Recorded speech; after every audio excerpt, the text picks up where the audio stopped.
the rain, it raineth every day, with a high ho, the wind and the rain, and the rain, it raineth every day. Hello, everybody, and welcome back to the Wheel of Shakespeare Challenge. We're here for another round of randomly chosen monologues and scenes. Myself, Sheila, John, and Maggie are going to be performing for you theater lovers watching us today. Our first monologue for today is going to be done by John. And let's find the wheel, decide what he's going to do.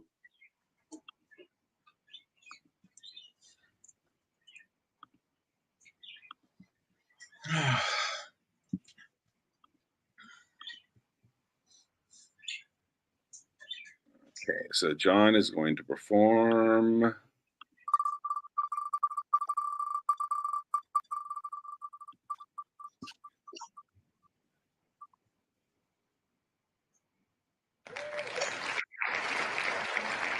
The love not quit. This is the conclusion of Richard II.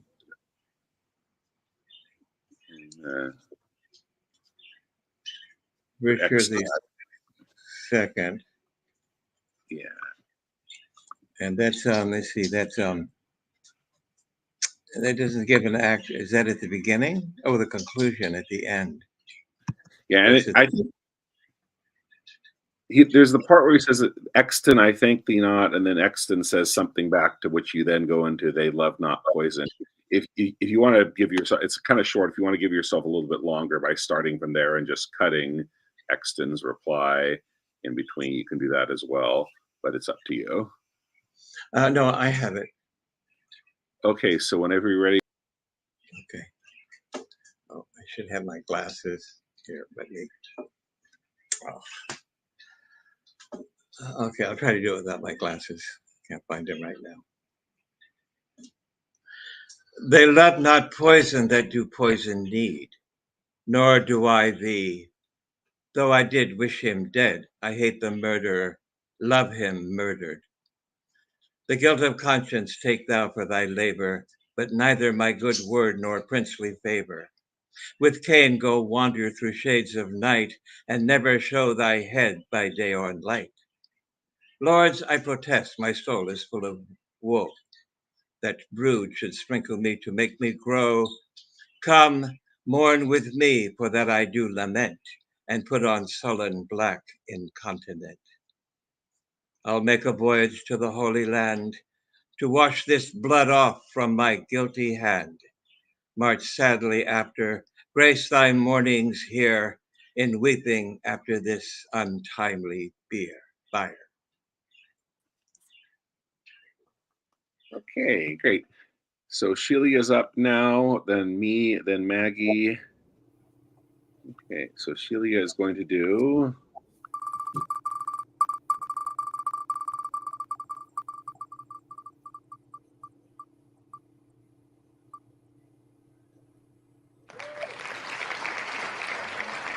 Most normally begins with even or odd. Act 1, Scene 3.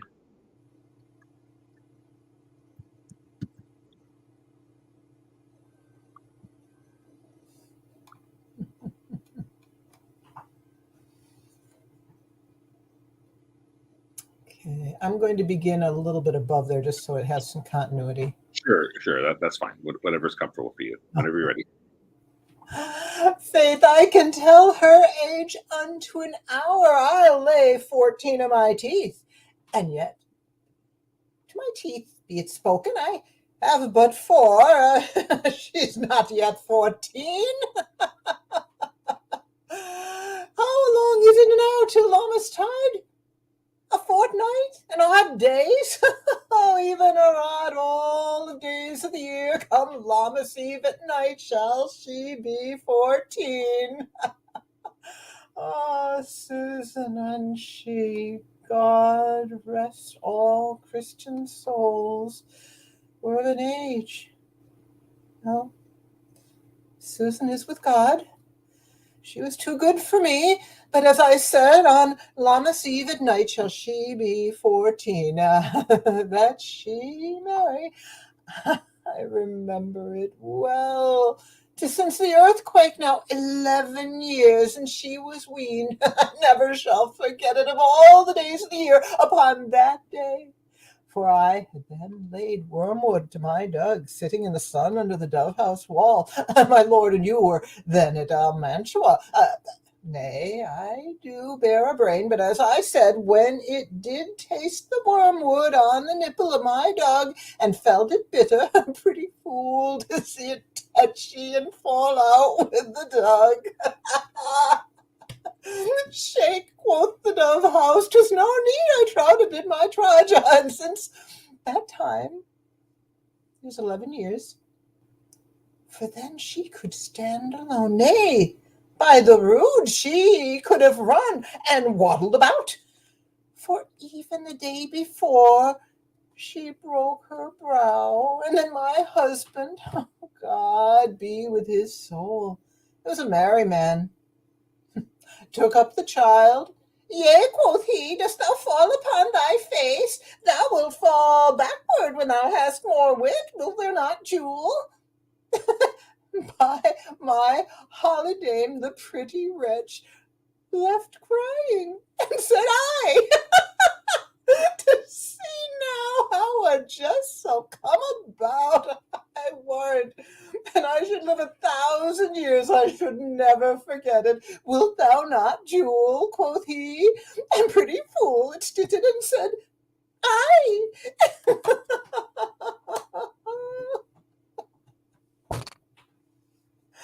Scene. That's great. That would be a great role for you. I had not thought of doing it, but I enjoyed that reading so much. I'm saying I'm going to make a note to pursue that one. Yeah, you really should. It looks like Henry just joined us, so that's great. Actually, he was supposed to go before you, but he's got here. So I was going to go next, but now it's going to be. But now Henry got here. It's his turn. Henry, glad you made it. So you're going to do. Oh, I haven't got anything up yet. Hold on. Okay. I haven't got my scripts or anything. Would you like me to go before you? Because yes, that'd be good. Yeah. Okay. Then I'll go, and then we'll do Henry next.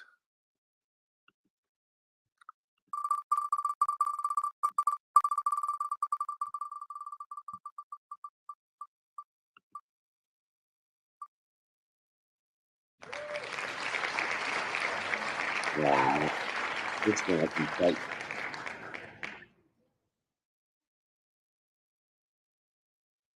Actually, I can do this one off book.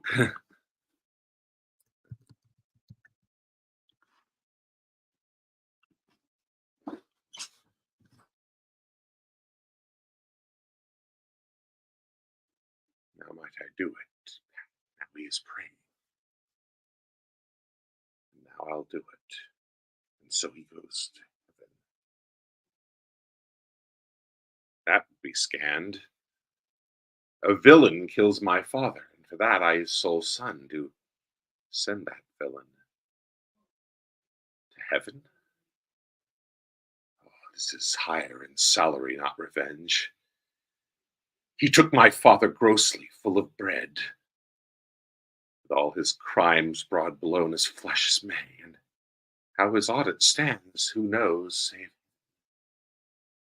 But in our circumstances and course of thought, 'tis heavy.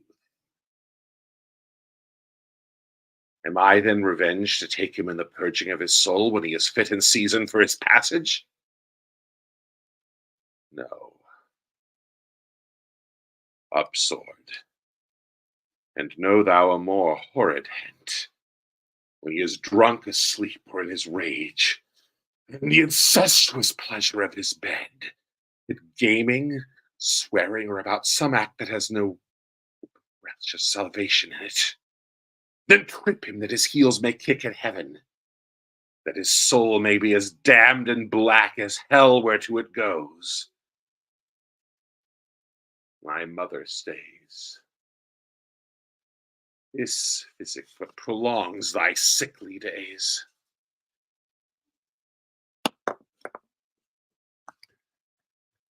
Okay. Oh, good. And Bill also just joined us. So, okay, so Henry, it's your turn now. Good. I thought we were going to have a small group, but I'm glad that two of our regulars were, even though they were a little late, they joined us. So 6 of us instead of 4. Okay, so Henry is going to do.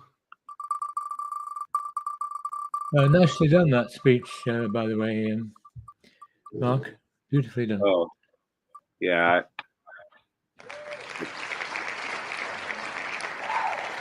Oh, maybe not, old man. King Henry V. He's just been crowned. Henry IV, Part 2, 5-5. So the whole play, he'd be in the script as Prince Hal, but he's now officially King Henry V for the first time when he speaks here. All right. Henry V. I know you're not old man. Oh, no, it's Henry IV. Henry IV, not Henry. Henry IV. It'd be Henry IV, Part 2, Act 5, Scene 5. Oh, he's talking to Falstaff, is he? Falstaff. So whenever you're ready. I was going to do Falstaff if I had the what's it called, the the decision to do what I wanted to do. I was going to do Falstaff from this play. You want? Oh, okay. I was going to.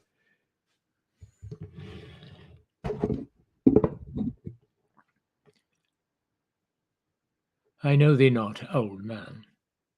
Fall to thy prayers. How ill white hairs become a fool and jester. I have long dreamt of such a kind of man, so surfeit swelled, so old, and so profane. But being awaked, I do despise my dream. Make less thy body hence, and more thy grace. Leave gormandizing. Know the grave doth gape for thee thrice wider than for other men. Reply not to me with a fool-born jest. Presume not that I am the thing I was, for God doth know. So shall the world perceive that I have turned away my former self. So will I those that kept me company. When thou dost hear I am as I have been, approach me, and thou shalt be as thou wast, the tutor and the feeder of my riots. Till then I banish thee, on pain of death, as I have done the rest of my misleaders, not to come near our person by 10 mile. For competence of life I will allow you, that lack of means enforce you not to evils. And as we hear you do reform yourselves, we will, according to your strengths and qualities, give you advancement. Be it your charge, my lord, to see performed the tenor of our word. Set on.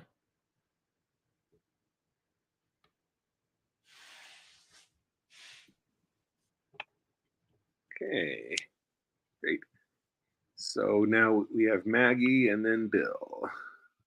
Still left to go before we do scenes. Okay, Maggie is going to do. Hi, Maggie, you're going to do.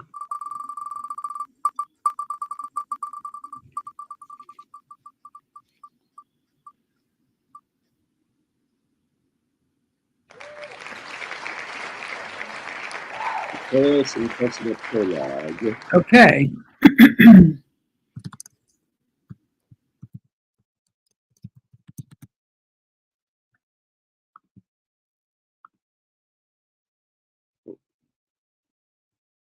Oh, looks like we lost Maggie.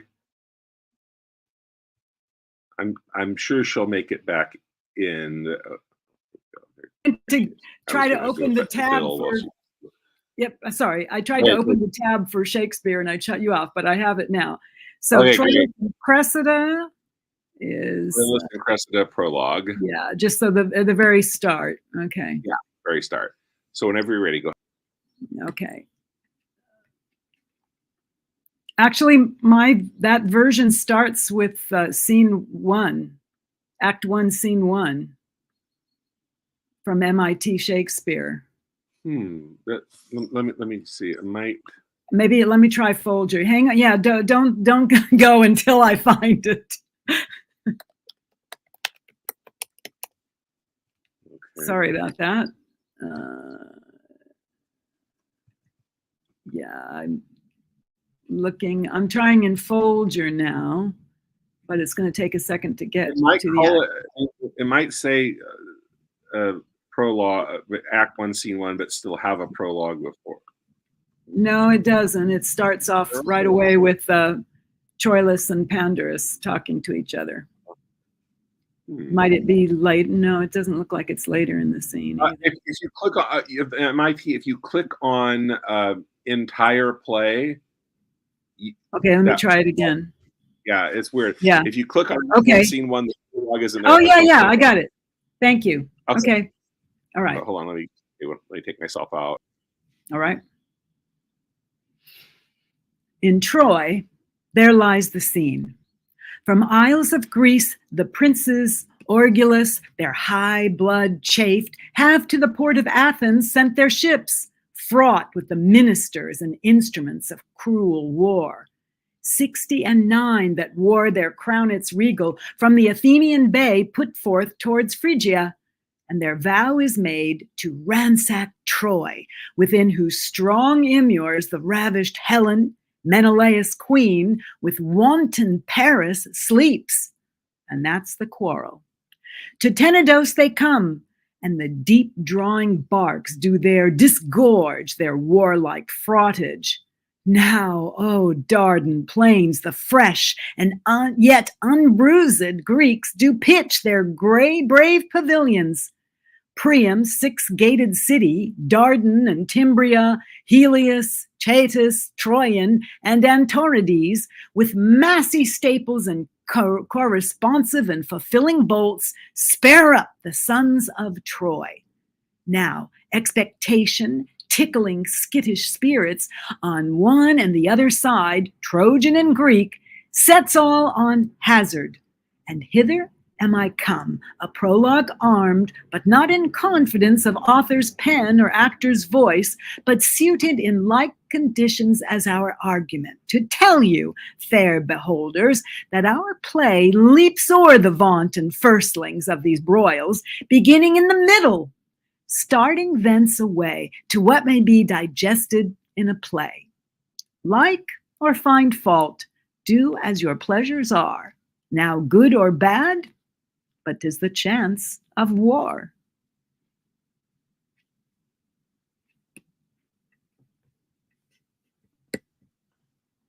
Thanks.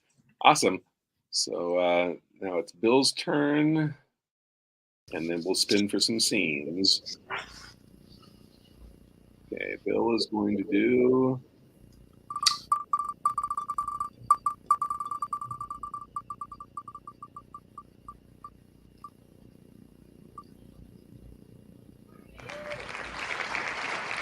Lady Percy. Henry IV, Part 1. Henry IV, Part 1, Act 2, Scene 3. 2, Scene 3.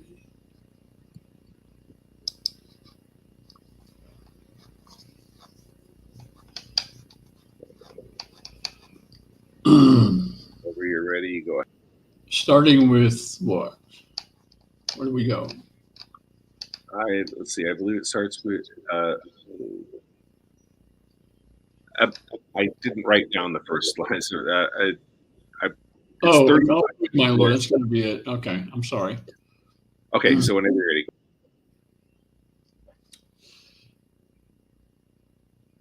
Oh, good my lord, why are you thus alone? For what offense have I this fortnight been a banished woman from my Harry's bed? Tell me, sweet lord, what is that takes thee from thy stomach, pleasure in thy golden sleep? Why dost thou bend thine eyes upon the earth and start so sudden, so often when thou sittest alone? Why hast thou lost the fresh blood in thy cheeks, and given thy treasures and my rights of thee to thick-eyed musing and cursed melancholy? In thy faint slumbers I by thee have watched, and heard thee murmur tales of iron wars, speak of terms of manage to thy bounding steed, of cry courage to the field, and thou hast talked of sallies and retires, of trenches, tents, of palisados, frontiers, parapets, of basilisks, of cannon, culverin, of prisoners' ransom, and of soldiers slain, and all the currents of a heady fight. Thy spirit within thee hath been so at war, and thus hath so bestirred thee in thy sleep, that beads of sweat have stood upon thy brow like bubbles in a late disturbed stream. And in thy face strange motions have appeared, such as we see when men restrain their breath on some great sudden hest. Oh, what portents are these? Some heavy business hath my lord in hand, and I must know it, else he loves me not. See?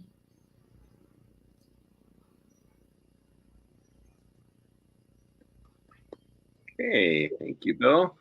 Okay, so let's spin. Let's get scenes that will provide roles for the six of us that we'll choose in reverse order in which we. Our first scene we have.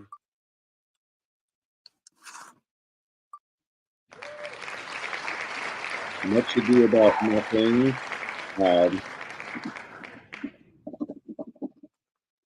We'll make that, there's three roles in that. Leonato, Messenger, and Beatrice. And I think Hero has like one or two lines, just interjecting, and to cut it down, Hero's lines we're giving to Leonato.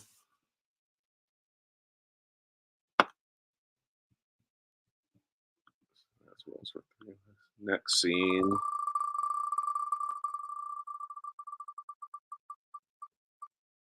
And that one would just be from the beginning of the play.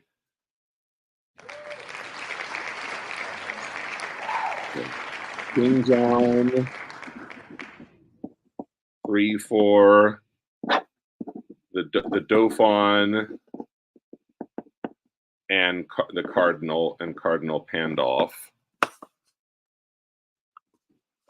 And then, so there were three roles in that first one, so that's five of us. So then the sixth choice will be a second monologue.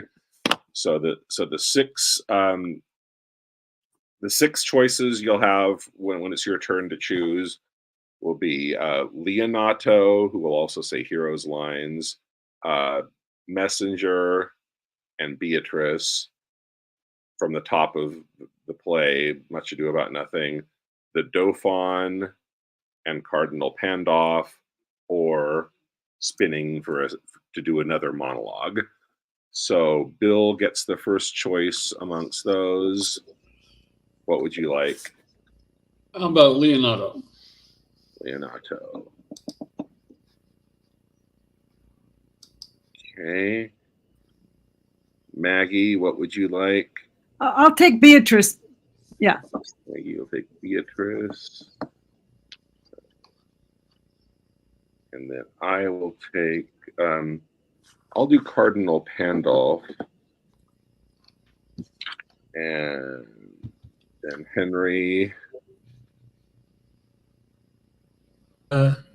What's left? Oh, I'll do. What's left is the Messenger, the Dauphin, or doing a second monologue. Oh.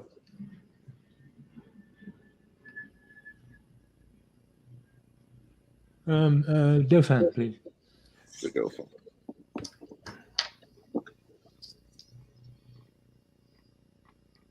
And Sheila, the Messenger, or a second monologue. I'll do a monologue. I'm feeling lucky. Okay, so Sheila will do a second monologue. That leaves John to be the Messenger. So we have Leonato, Bill. Okay, take Henry out. Leonato, Beatrice, Maggie, and the messenger will be John. I put it in the chat. But maybe you have it, John.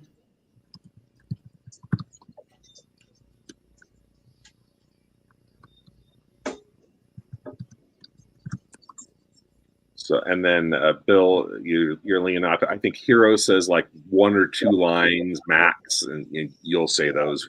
Or Okay. it'll work either way to have her father speaking for her. So they create the banner there, and whenever the 3 of you got it, John? No, I had it and I lost it. How do I get back to the? Well, I put it in the chat, so it should open a tab for you if you want to use that. I think it should work. Okay, I have to start from the beginning. How do I get back to our screen with all of us? How do I get back there? It's another tab. It's the tab that has a round circle on it. It's got a round circle on the tab. At least it does on my iMac. I think I lost. I may have to come back. Go away and come back because I don't know how. Okay. I can't find you. I can't. Well, let me look down. Well, if you have the scene, you don't need us actually, unless we can hear you. No, I don't have it because I can't read. Oh, wait, here we go. Screen. You got it. I was about to say Henry and I can go first if you're having trouble, but you got it now. No, I'm waiting for something to load here. StreamYard. Okay, let's take. You're in StreamYard. Let's do this 1 second. Let's have myself and Henry. We'll do our Cardinal Pandolph and the Dauphin scene, and then we'll go to that. Then hopefully by the time we're done with this scene, It doesn't say Dauphin on my. What are we doing? it might be let's see, 3. Looks like everybody's got to look for their scene today. We got 3-4. Do you say 3-4? King John. 3-4. Yes. 3-4. I believe it's toward the end. I've got. I think it's when the pieces. I've got Cardinal King Philip. It'd be Louis the Dauphin. Oh, Louis. So it would be. Yeah, it would be. Excuse me. King Philip says, "I fear some outrage, and I'll follow her." And then he exits, leaving just the 2 of us on stage. And then we're plotting to undermine the piece that he just. This is a really. Is this a really small role? Philip, I mean, this is really unrewarding. I've got about 6 lines. Anyway, carry on. Okay, so I think I'm the Cardinal. You're the Dauphin. You're Louis the Dauphin. You have the first line. So whenever you're ready, go ahead. There's nothing in this world can make me joy. Life is as tedious as a twice-told tale, vexing the dull ear of a drowsy man, and bitter shame hath spoiled the sweet world's taste, that it yields naught but shame and bitterness. Before the curing of a strong disease, even in the instant of repair and health, the fit is strongest. Evils that take leave on their departure most of all show evil. What have you lost by losing of this day? All days of glory, joy, and happiness. If you had won it, certainly you had. No. When fortune means to men most good, she looks upon them with a threatening eye. 'Tis strange to think how much King John hath lost, and this which he accounts so clearly won. Are not you grieved that Arthur is his prisoner? As heartily as he is glad he hath him. Your mind is all as youthful as your blood. Now hear me speak with a prophetic spirit. For even the breath of what I mean to speak shall blow each dust, each straw, each little rub out of the path which shall directly lead thy foot to England's throne. and therefore mark. John hath seized Arthur, and it cannot be that whiles warm life plays in that infant's veins, the misplaced John should entertain an hour, 1 minute, nay, one quiet breath of rest, a sceptre snatched with an unruly hand, must be as boisterously maintained as gained. And he that stands upon a slippery place makes nice of no vial to hide, to stay him up. That John may stand, then Arthur needs must fall. So be it, for it cannot be but so. But what shall I gain by young Arthur's fall? You, in the right of Lady Blanche, your wife, may then make all the claim that Arthur did. And lose it, life and all, as Arthur did. How green you are and fresh in this old world. John lays you plots. The times conspire with you.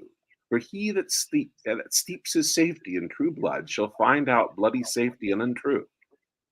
This act, so evilly born, shall cool the hearts of all his people, and freeze up their zeal, that none so small advantage shall step forth to check his reign. But they will cherish it, no natural exaltation in the sky, no scope of nature, no distempered day, no common wind, no customed event. They will pluck away his natural cause and call them meteors, prodigies and signs, abortives, presages and tongues of heaven, plainly denouncing vengeance upon John. Maybe he will not touch young Arthur's life, but hold himself safe in his imprisonment. Oh, sir, when he shall hear of your approach, if that young Arthur be not gone already, even at that news he dies. And then the hearts of all his people shall revolt from him, and kiss the lips of unacquainted change, and pick strong matter of revolt and wrath out of that bloody fingers ends of John. Methinks I see this hurly all on foot. And oh, what better matter breeds for you than I have named. The bastard Falconbridge is now in England, ransacking the church, offending charity. If but a dozen French were there in arms, they would be as a call to train 10,000 English to their side. Or as a little snow, tumbled about, anon becomes a mountain. O noble Dauphin, go with me to the king. 'Tis wonderful what may be wrought out of their discontent, now that their souls are top full of offense. For England go, I will wet on the king. Strong reasons make strong actions. Let us go. If you say aye, the king will not say no. End of scene. And that was really unrewarding, Mark, I have to say. Thank you. I'm sorry if you got a smaller role than you wanted. Okay, I'm hoping Leonato, Beatrice, and the messenger.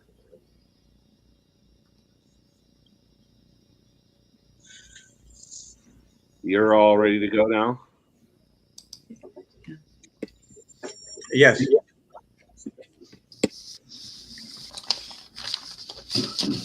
I learned by this letter that Don Peter of Aragon comes this night to Messina. He is very near by this. He was not 3 leagues off when I left him. How many gentlemen have you lost in this action? But few of any sort, and none of name. A victory is twice itself when the achiever brings home full numbers. I find here that Don Peter hath bestowed much honor on a young Florentine called Claudio. Much deserved on his part and equally remembered by Don Pedro. He hath borne himself beyond the promise of his age, doing in the figure of a lamb the feats of a lion. He hath indeed bettered expectation that you must expect me to know to tell you now. How? He hath an uncle here in Messina, and would be very glad of it. I have already delivered him letters, and there appears much joy in him, even so much that joy could not show itself modest enough without a badge of bitterness. Did he break out into tears? in great measure? Kind of overflow of kindness. There are no faces truer than those that are so washed. How much better it is to weep at joy than to joy at weeping. I pray you, is Signor Montanto returned from the wars or no? I know none of that name, lady. There was none such in the army of any sort. What is he that you ask for, niece? My cousin means Signor Benedict of Padua. Oh, he's returned, and as pleasant as ever he was. He set up his bills here in Messina and challenged Cupid at the flight. And my uncle's fool, reading the challenge, subscribed for Cupid and challenged him at the bird bolt.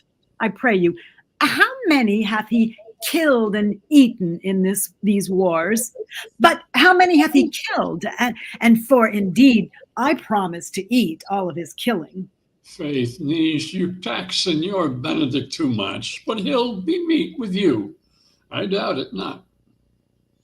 He hath done good service, lady, in these wars. You had musty victual, and he hath hoped to eat it. He is a very valiant trencherman. He hath an excellent stomach. And a good soldier too, lady. And a good soldier to a lady. But what is he to a lord? A lord is a lord, a man to a man, stuffed with all honorable virtues.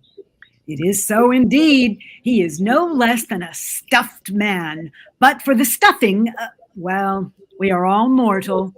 You must not, sir, mistake my niece. There's a kind of merry war betwixt Signor Benedict and her.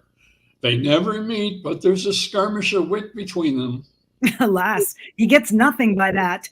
In our last conflict, 4 of his 5 wits went halting off, and now is the whole man governed with 1, so that if he had wit enough to keep himself warm, let him bear it with a difference between himself and his horse, for it is all the wealth that he hath left to be known a reasonable creature. Who is his companion now? He hath every month a new sworn brother.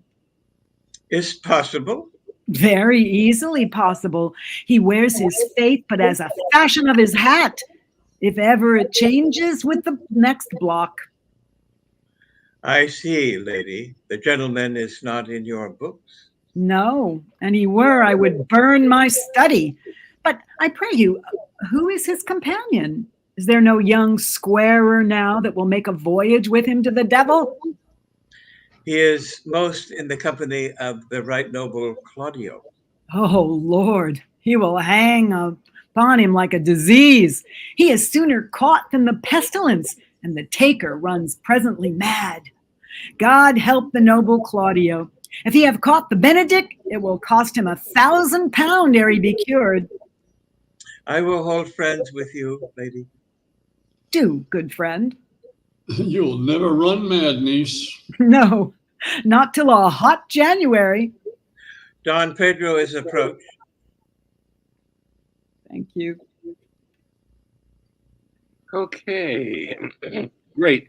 So we had Sheila opted to do a second monologue, and then I thought it was that was a good scene. Maybe I shouldn't have put it on the wheel, the one that came up, and Henry was frustrated with getting a short scene, and that the other character pretty much dominated that short scene, and so he justifiably felt cut out. So I was going to say that he could also do a second monologue, but then I saw Sheila made another suggestion. I'll let the two of you decide on that.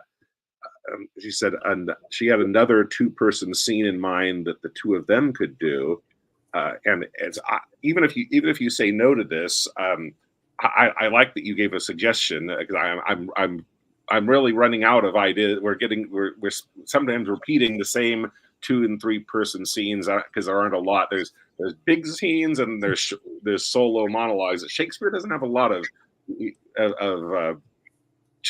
small scenes. So, but you made a suggestion, and if Henry is up for it, I'm content with just saying, let's have the two of you do that. And in the process, I'll introduce a new scene to the scene wheel. You said it's Achilles and Ulysses. Mm-hmm. Henry, would you like to have you both do another monologue, or would the two of you do that scene? It's up to I'd you. love to do the scene. That'd be brilliant. Okay, Thank you. So who's going to be? You're both good. So you say it's Act 3, Scene 3, in Troilus and Cressida. It's Achilles and Ulysses. Celia, you were going to be which one? I'll let Henry pick, because to tell you the truth, this scene has very good bits in it. There's a 3-person scene later on, but this is a very nice 2-person scene also. Yeah, it's interesting. We've already spent something from Troilus and Cressida. That's one that I'd like to take more of it. It's difficult for a lot of people because the Iliad is so out of date that Shakespeare wrote to an audience that probably was much more acquainted with the Iliad, where people in school today would read Shakespeare. People in his time might read the Iliad. And I recently read them as part of a voiceover job. So now I'm interested in looking into this play a little bit more. And maybe I'll find some more stuff. But I'm glad that you've introduced one to us. So yes, the good news is Patroclus has a line about a third of the way into the scene, and you just don't hear him for quite a while. So it's Achilles and Ulysses chatting it up for several lines until Ulysses exits. So are you suggesting to go from What Am I, Poor of Late? And whichever one you want to do.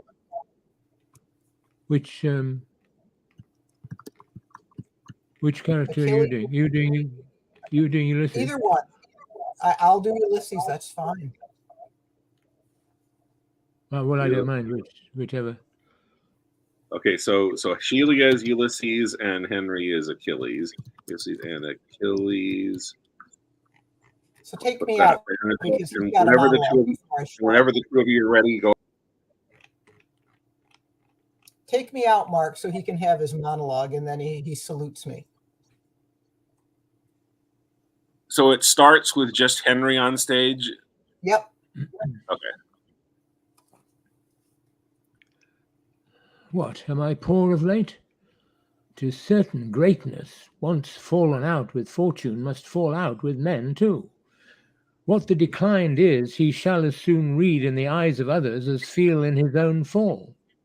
For men, like butterflies, show not their mealy wings, but to the summer, and not a man, for being simply man, hath any honour, but honour for those honours that are without him, as place, riches, favour, prizes of accident, as oft as merit, which when they fall as being slippery standards, the love that leaned on them as slippery too, do one pluck down another, and together die in the fall. But it's not so with me. Fortune and I are friends. I do enjoy at ample point all that I did possess, save these men's looks, who do, methinks, find out something not worth in me such rich beholding as they have often given. Here is Ulysses. I'll interpret his reading. How now, Ulysses? I'm coming. Now, great Thetis' son. What are you reading? A strange fellow here writes me, good man, how dearly ever parted, how much in heaven or without or in, cannot make boast to have that which he hath, nor feels not what he owes, but by reflection, as when his virtues shining upon others heat them, and they retort that heat again to the first giver. This is not strange, Ulysses. The beauty that is born here in the face the bearer knows not, but commends itself to others' eyes. Nor doth the eye itself, that most pure spirit of sense, behold itself not going from itself. But eye to eye opposed salutes each other with each other's form, for speculation turns not to itself, till it hath travelled and is mirrored there where it may see itself. This is not strange at all. I do not strain at the position. It is familiar, but at the author's drift.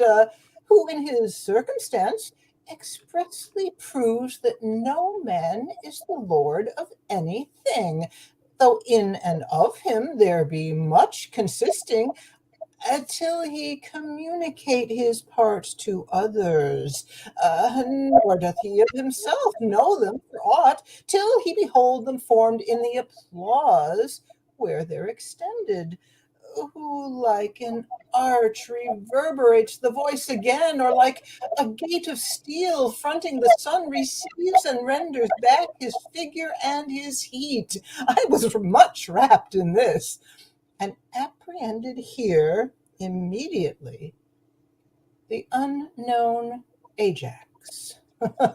Heaven, what a man is there, a very horse that he knows not what. Nature, what things there are most abject in regard and dear in use. What things again most dear in the esteem and poor in worth. Now, shall we see tomorrow an act that very chance to throw upon him Ajax renowned? Oh, heaven, what some men do, while some men leave to do, how some men creep in skittish Fortune's hall, while others play the idiots in her eyes. One man eats into another's pride, while pride is fasting in his wantonness. To see these Grecian lords, why, even already they clap the lubber Ajax on the shoulder as if his foot were on brave Hector's breast, and great Troy shrieking. I do believe it, for they passed by me as misers do by beggars, neither gave to me good word nor look. What, are my deeds forgot? Time hath, my lord, a wallet at his back, wherein he puts alms for oblivion, a great-sized monster of ingratitudes. Those scraps are good deeds past, which are devoured as fast as they are made, forgot as soon as done. Perseverance, dear my lord, keeps honor bright. To have done is to hang quite out of fashion, like a rusty mail in monumental mockery. Take the instant way, for honor travels in a strait so narrow where one but goes abreast. Keep then the path, for emulation hath 1,000 sons that one by one pursue. If you give way or hedge aside from the direct forthright, like to an entered tide, they all rush by and leave you hindmost. And like a gallant horse, fallen in first rank, lie there for pavement to the abject rear, or run and trampled on. Then what they do in present, though less than yours in past, must o'ertop yours. For time is like a fashionable host that slightly shakes his parting guests by the hand, and with his arms outstretched as he would fly, grasps in the comer, welcome ever smiles, and farewell goes out sighing. Oh, let not virtue seek remuneration for the thing it was, for beauty, wit, high birth, vigor of bone, desert and service, love, friendship, charity, are subjects all to envious and calumniating time. One touch of nature makes the whole world kin, that all with one consent praise new-born gods, though they are made and molded of things past, and give to dust that is a little gilt more laud than gilt o'erdusted. The present eye praises the present object. Then marvel not, thou great and complete man, that all the Greeks begin to worship Ajax. Since things in motion sooner catch the eye than what not stirs. The cry went once on thee. And still it might, and yet it may again, if thou wouldst not entomb thyself alive, and cause thy reputation in thy tent, whose glorious deeds but in these fields of late made emulous missions mongst the gods themselves, and drave great Mars to faction. Of this my privacy I have strong reasons. But 'gainst your privacy the reasons are more potent and heroical. 'Tis known, Achilles, that you are in love with one of Priam's daughters. Ha! Known? Is that a wonder? The Providence that in a watchful state knows almost every grain of Plutus gold finds bottom in the uncomprehensive deeps. Keep place with thought, and almost like the gods, do thoughts unveil in their dumb cradles. There is a mystery with whom relation durst never meddle in the soul of state, which hath an operation more divine than breath or pen can give expression to. All the commerce that you have had with Troy as perfectly is ours as yours, my lord. And better would it fit Achilles much to throw down Hector than Polyxena. But it must grieve young Pyrrhus now at home, when fame shall in our island sound her trump, and all the Greekish girls shall trip and sing, great Hector's sister did Achilles win, but our great Ajax bravely beat down him. Farewell, my lord. I, as your lover, speak that fool slides o'er the ice that you should break.